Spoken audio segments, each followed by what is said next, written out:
Hi friends, yeah, so in the previous lab, I was stuck in this error that my endpoint creation was failing, and because of my endpoint creation was failing, so that's why my prompt flow deployment was also failing. But now I think yeah, so it's successful. So endpoint creation completed, deployment of this created deployment also completed. Then prompt flow deployment completed. So I'm getting these messages. So that's mean it's successful right now, right?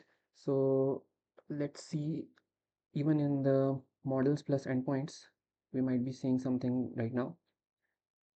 So first of all, yeah, so we can see right now the Lab-4 endpoint has been created successfully, right? So first let me talk about why this error was happening. So this error was happening because some of the resource providers were not enabled, right? So I enabled the some of the resource providers, and how I figured out like which resource providers should I enable.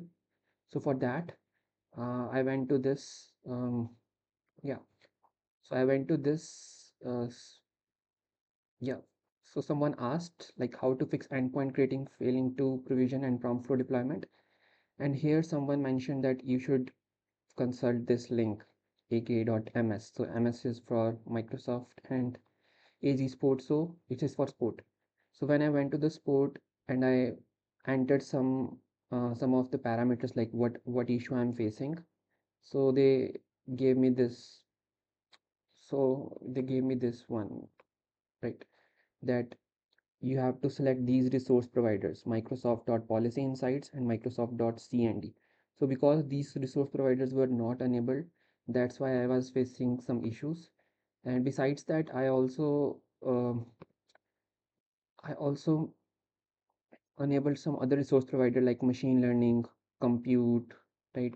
And classic compute, and there were network. So all those resource providers I enabled, but the main was this only, the Microsoft Policy Insight and CND, which you need to enable to basically uh,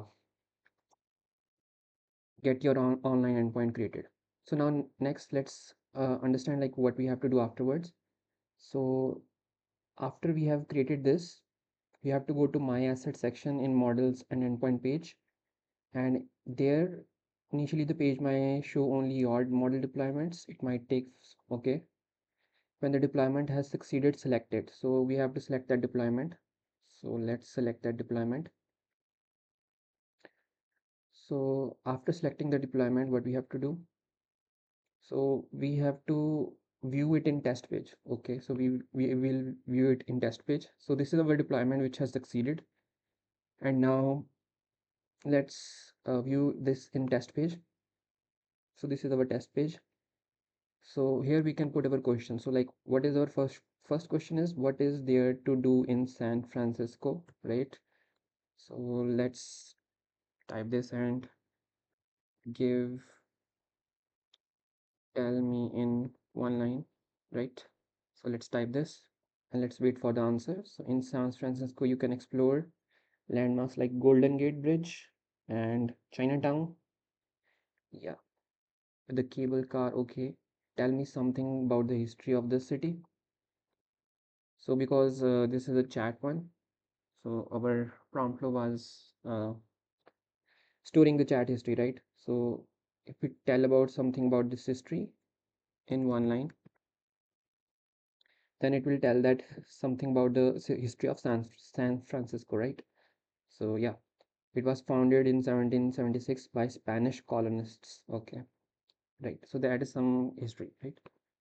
So yeah, after that, view the consume page for the endpoint and note that it contains connection information and sample code that you can use to build and client application for your endpoint. So if we went to now consume page, now in consume page we have the rest endpoint for our, you know, this is the uh, rest endpoint for our endpoint, right? And this is the primary key and the secondary key which we can use, and they also shown like how you can use this. So like for Python, so we have to just use this key and the request URL, and then we can have the request and get our response. So yeah, that's it.